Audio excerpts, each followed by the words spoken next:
Nós estamos no final do capítulo 6, em que Jesus conclui um assunto que ele iniciou lá no versículo 19.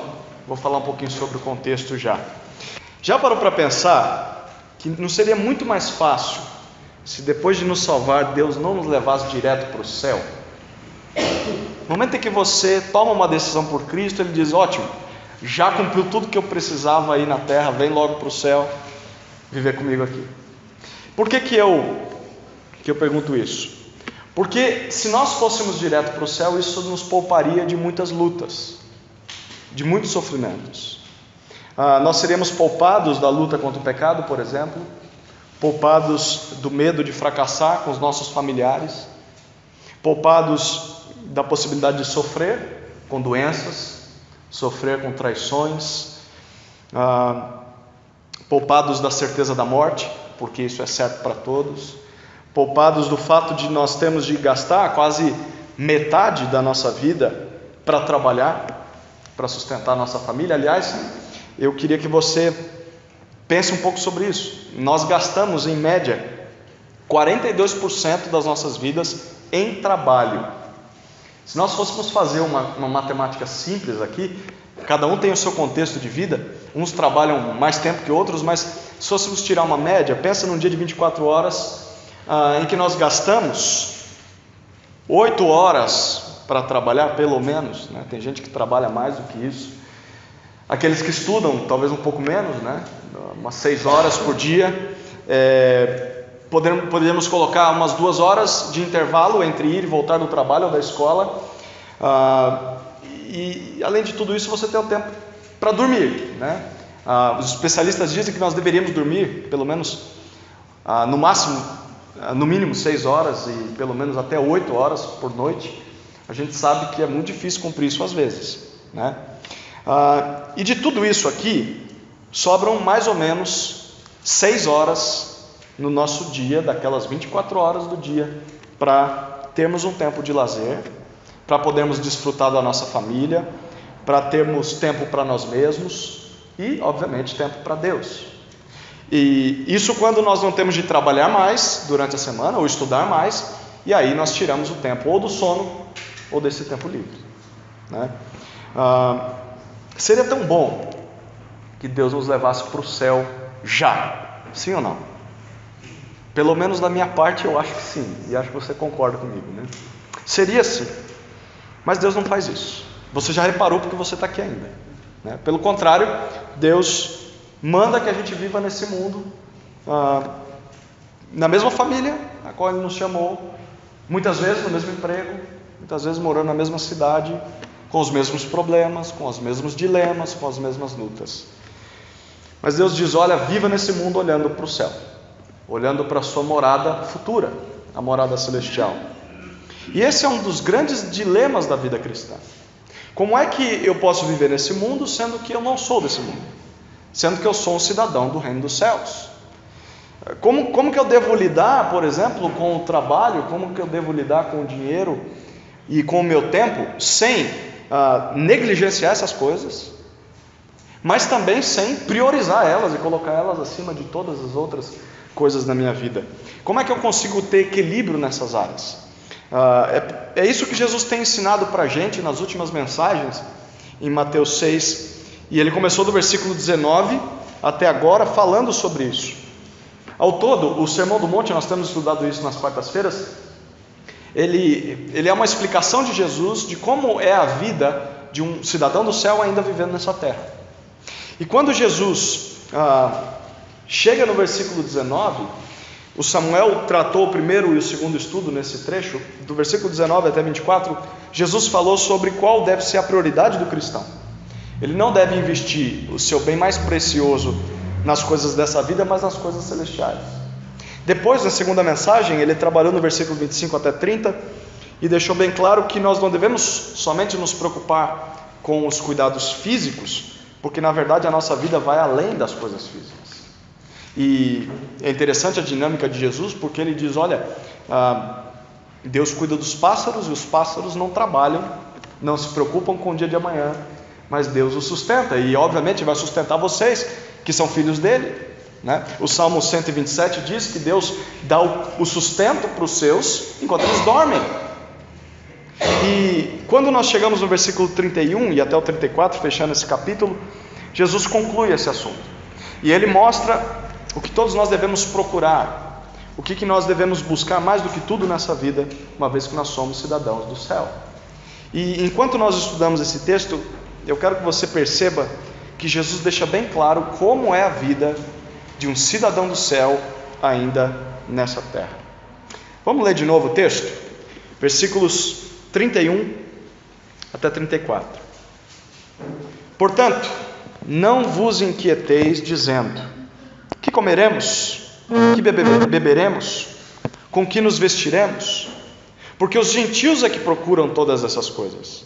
E de fato, o vosso Pai Celestial sabe que precisais de tudo isso. Mas buscai primeiro o seu reino e a sua justiça, e todas essas coisas vos serão acrescentadas.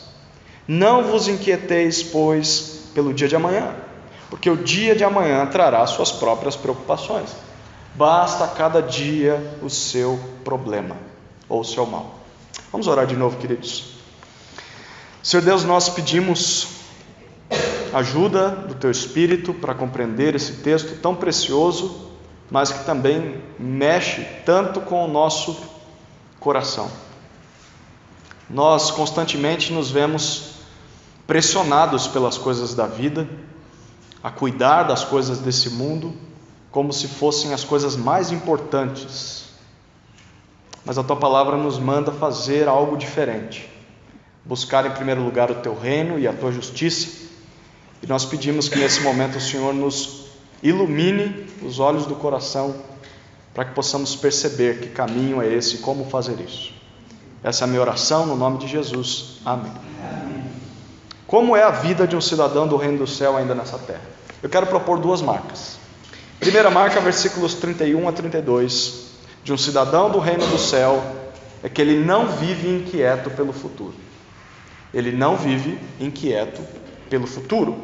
Perceba no versículo 31, Jesus conclui aos ouvintes dele que eles não devem se inquietar. Talvez na sua versão diz: não vivam ansiosos. A palavra aqui é preocupados. E essa ansiedade ou essa inquietação é a inquietação pecaminosa.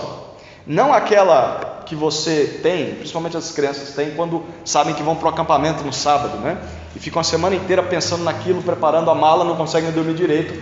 É gostoso ter essa ansiedade, mas não é essa ansiedade da qual Jesus está se referindo.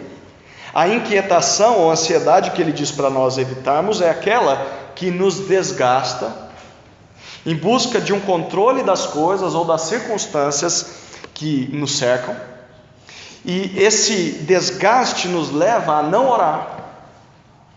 E enquanto não oramos, nós tentamos tomar o lugar de Deus para resolver as situações. Nós colocamos a nós mesmos como aqueles que resolvem as situações. É esse tipo de ansiedade que Jesus condena aqui. E que situações são essas? O versículo 31, ele diz toda a questão relacionada à nossa comida, bebida e vestimentas futuras. Não vos inquieteis com o que comeremos, com o que beberemos e com o que vestiremos, todos no verbo futuro. Não o de hoje, mas lá na frente. O cidadão do céu, ele não vive inquieto pelo futuro por duas razões. Primeira razão, as duas estão no versículo 32. A primeira do verso 32 é porque o cristão conhece a Deus. Olha o versículo 32, Jesus explica, olha, os gentios ou os pagãos, que são aqueles que não conhecem a Deus, eles é que procuram essas coisas. Eles é que desejam, a ideia é de que eles clamam, eles buscam com todas as suas forças comida, bebida e vestimentas futuras. Viver só em função de sobreviver é atitude de quem não conhece a Deus. É tudo o que uma pessoa pode fazer com a sua vida. Porque se não há Deus, então não há perspectiva de futuro. Se não há perspectiva de futuro, não há esperança. E se não há esperança, a única coisa que eu tenho é o agora. Eu não tenho certeza de mais nada. Então, se eu só tenho o agora, eu posso dizer como os gregos do passado: comamos e bebamos, que amanhã morreremos. eu não tenho esperança, eu não conheço a Deus. Mas o cristão, ele sabe o sentido da vida. O cristão sabe que um dia ele vai viver no céu com Deus, ele sabe que essa vida é passageira, ele sabe que o seu período de sofrimento nesse mundo contribui para o seu crescimento espiritual. Por isso, Jesus diz, ele não gasta a sua vida buscando bens materiais, porque esse papel é de alguém que não conhece a Deus. Quando nós vivemos só nos preocupando com isso, nós não somos diferentes dos incrédulos. O cidadão do céu não vive inquieto pelo futuro, primeira razão, porque ele conhece a Deus. Segunda razão, ainda no versículo 32, porque Deus conhece as suas necessidades. Olha a segunda parte do versículo 32, Jesus diz, olha, o nosso Pai Celeste, Ele sabe de que nós necessitamos de todas essas coisas. Que coisas Ele está se referindo aqui? Quais são as coisas no contexto? Comida, bebida e vestimenta. Deus não é um carrasco. Aquele que vê as nossas necessidades e deixa a gente sofrer sem amparo. Pelo contrário, Deus sabe que nós precisamos de comida. Deus sabe que nós precisamos de água. Deus sabe que nós precisamos de roupa para viver. Por isso, como Deus faz com os pássaros, como Deus faz com as plantas, Ele vai suprir as nossas necessidades à medida que as nossas necessidades surgirem. E isso é importante porque não é à medida em que nós criarmos as nossas necessidades, é à medida que elas aparecerem. Perguntinha para nós: será que nós temos necessidade de tantas coisas que nós pedimos a Deus? De tantas coisas que nós compramos, será que nós precisamos dessas coisas mesmo? Será que nós precisamos de tantas coisas que nós queremos ter e que nós talvez aceitamos um emprego a mais, aceitamos uma hora extra a mais, porque eu preciso comprar isso? Será mesmo que você precisa comprar isso para você, para o seu filho, para a sua esposa, para o seu marido? Tem um texto que Paulo diz em 1 Timóteo 6, nós vamos chegar lá na exposição de 1 Timóteo. 1 Timóteo 6,8, ele diz, tendo sustento e com que nos vestir estejamos satisfeitos, contentes. Comida e roupa. E bebida, obviamente, né? Nós não precisamos de muito para sermos felizes. Nós precisamos aprender a descansar em Deus e obedecer a Deus. Em resumo, esse é o primeiro ponto. A nossa vida é de um cidadão do reino do céu. E um cidadão do reino do céu, a primeira marca, ele não vive inquieto pelo futuro.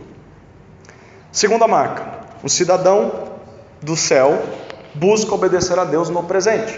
Se em primeiro lugar ele não vive inquieto quanto ao que vem pela frente, ele então olha para o agora e diz, como eu obedeço a Deus hoje? Olha o que o versículo 33 nos diz. Jesus explica, olha, ao invés, você percebe no versículo 33, ele começa com uma palavra, qual que é a palavrinha? Mas, pelo contrário, ao invés então de você se preocupar com aquilo que você não pode ter controle, que é o futuro, você deve fazer algo. Você deve, ele diz, buscar, e a ideia aqui é procurar inquietamente, se dedicar com todas as suas forças a atingir duas coisas, dois itens.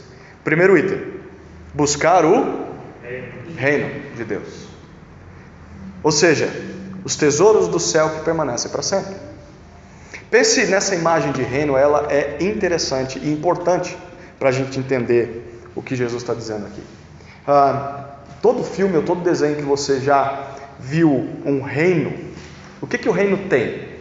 Eu estou pensando em coisas bem simples, tá? O que todo reino tem? Primeiro, tem um rei, obviamente, né? Segundo, o que ele tem? Muito poder, né? Certo? E o Irlan pegou uma ideia porque o rei, ele é dono de todas as coisas. Ele é dono do dinheiro, ele é dono da terra, ele é dono das casas, do castelo, e ele é dono do terceiro item. Qual é o terceiro item? Dos súditos, o povo. Todo reino tem esses três elementos. Ele tem o rei, ele tem as posses e ele tem os súditos. E o que Jesus está querendo dizer aqui é o seguinte: olha, buscar o reino de Deus significa você entender que você é súdito. E que Deus é o rei da sua vida e Ele é dono de tudo que você tem. Ele é dono da sua saúde, Ele é dono da sua família, Ele é dono da tua propriedade, Ele é dono do teu tempo, Ele é dono do teu corpo. Você é súdito do rei. Então, é a vontade de Deus, buscar o reino de Deus, é a vontade de Deus sendo feita na nossa vida, sendo feita nesse mundo. Buscar a vontade de Deus é o reinado de Deus sendo exercido nas nossas vidas. Então, por exemplo, o pecado ser considerado o maior inimigo das nossas almas. É a obediência a Deus sendo percebida nas nossas vidas. É a pregação de arrependimento sendo proclamada por nossas vidas, pelas nossas atitudes. Essa é a primeira busca. Busque o reino de Deus em primeiro lugar. Segundo, ainda no verso 33, a segunda busca do cidadão do reino do céu, qual que é? A sua justiça. Busque a justiça de Deus. Essa expressão aqui se refere a uma vida santa, uma vida justa nessa terra, que é o caráter de Deus, é óbvio, refletido em nós. Então a justiça de Deus refletida em nós é uma vida de justiça na prática. É, por exemplo, você buscar uma vida de santificação, buscar uma vida da prática da justiça, uma vida de compaixão com quem precisa, como é a vida de Deus. Então, buscar a justiça de Deus é ser um exemplo de cidadão do céu mesmo vivendo nessa terra. Eu vou dar alguns exemplos. Você buscar a justiça de Deus é você devolver o troco que o dono da padaria te deu a mais. É você ajudar uma pessoa que não pode te oferecer nada, que talvez nunca mais vai te ver. É você se preocupar em ensinar os mais novos a obedecerem a Deus. É você respeitar o seu chefe, mesmo que ele seja um carrasco, sabendo que na verdade, por ser cristão, você serve ao Senhor Jesus. O Senhor Jesus é o teu patrão.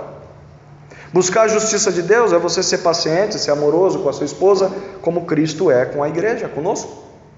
É, por exemplo, você ser amável como esposa e ser submissa ao seu marido, como a igreja é submissa a Cristo. Buscar a justiça de Deus é você obedecer aos seus pais, mesmo que seus pais não mereçam obediência. É você, por exemplo, quando sair de casa cedo e encontrar o lixo do vizinho rasgado, aquele vizinho que gosta de deixar a música alta, quando você quer dormir e o cachorro rasgou o lixo dele, é você ir lá e pôr a mão na sujeira e recolher o lixo sem que ninguém saiba, porque você está amando o seu vizinho. Buscar a justiça de Deus é realizar boas obras nesse mundo, mesmo que esse mundo não mereça essas boas obras, porque Deus nos transformou. E tudo que nós fazemos, então, não é para agradar aos homens, mas é para agradar ao nosso rei, que nos manda fazer essas coisas. Porque se nós fizermos isso, o versículo 33 termina dizendo que todas essas coisas nos serão acrescentadas. Olha que fantástico. Não busque comida, bebida e vestimenta, porque Deus sabe que você precisa dessas coisas, mas busque outras coisas. Busque o reino dele, busque a justiça dele, e naturalmente ele vai acrescentar a você riquezas, prazeres, felicidade, sonhos realizados. É isso? É isso que ele diz? Não! Todas essas coisas e as coisas que você não se desgasta mais por procurar. Comida, bebida e vestimenta, simplesmente o necessário para que você viva em obediência a Deus. Se você parar para pensar, é tudo isso que você precisa. Nem de um teto você precisa para obedecer a Deus. Jesus disse, olha, o Filho do Homem não tem onde reclinar a cabeça. Mas nunca faltou comida, bebida e vestimenta para Jesus Cristo. E isso não impediu ele de fazer a vontade de Deus. Então, quando nós buscamos cumprir a vontade de Deus agora no presente, ele diz, nada te falta, mesmo que os seus desejos não sejam realizados. E no versículo 34, Jesus conclui, ele chama os seus ouvintes a não se preocuparem com o dia de amanhã. E a razão é, porque o dia de amanhã trará as suas próprias preocupações, os seus próprios cuidados, as suas próprias ansiedades, e por essa razão ele diz, já basta cada dia o seu problema, já basta cada dia o seu próprio mal. Ou seja, o que Jesus está dizendo aqui é o seguinte, olha, quando você se preocupa só com o dia de amanhã, só com o futuro, você deixa de olhar para o dia de hoje.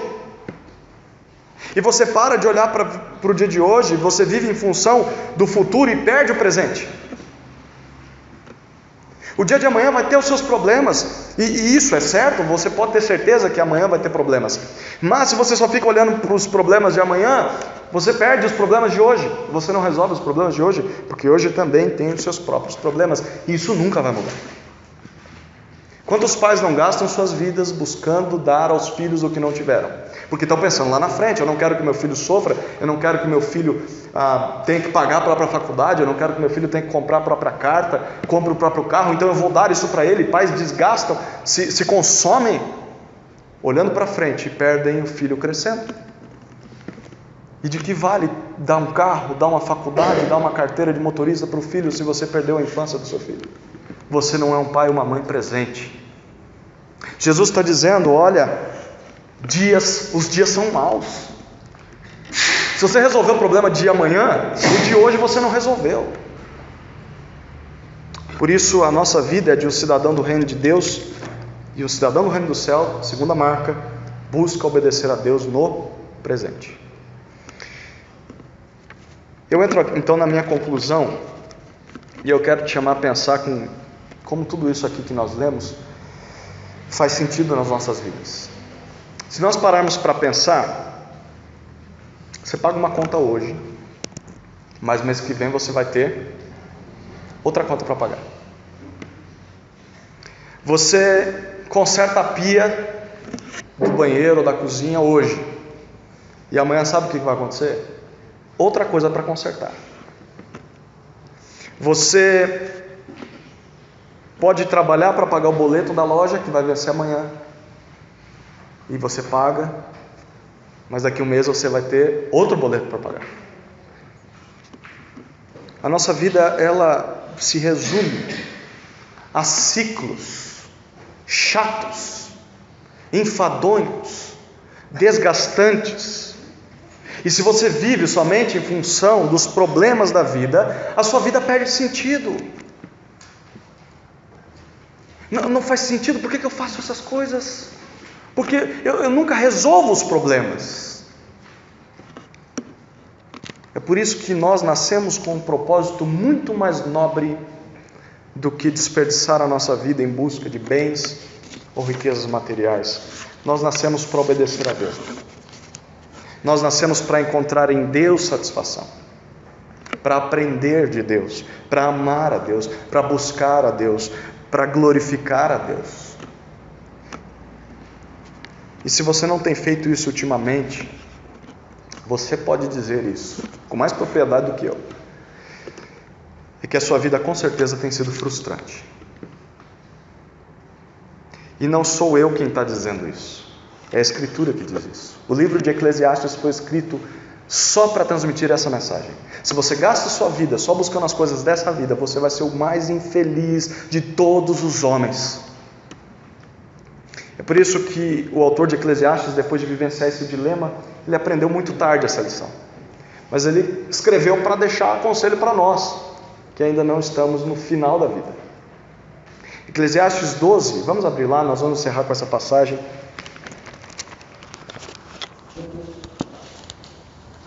Versículos 13 e 14.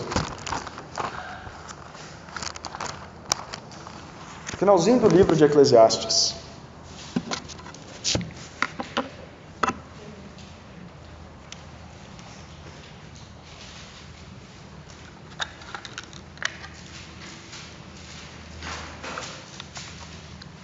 Eclesiastes 12, 13 e 14.